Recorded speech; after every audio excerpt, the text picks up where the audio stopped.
Добър ден на всички! Тъпо. Коста, нищо, при мен има какво да се говори. След няколко седмици имаме страхотни новини. Johan Pictures Production става на 1 година. Точно така, бе. Цяла 1 година. Представете ли си? Не мисля, че си до там. Ще дам моя подарък още малко по-рано. То е втори канал.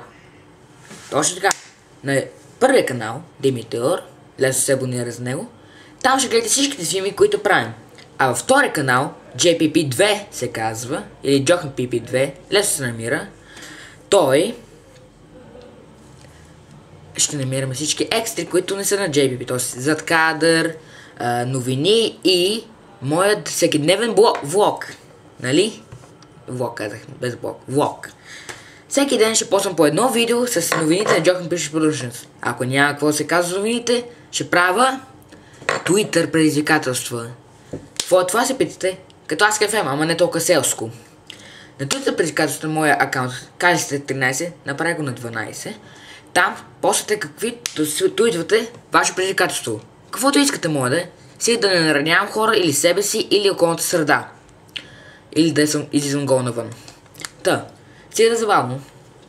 Пишете в моя акаунт в Twitter и аз ще изпълнявам това на моя влог. Това е за сега. Утре е първия влог. До утре. И честит рожден ден, Johan Pictures Productions. Пуп!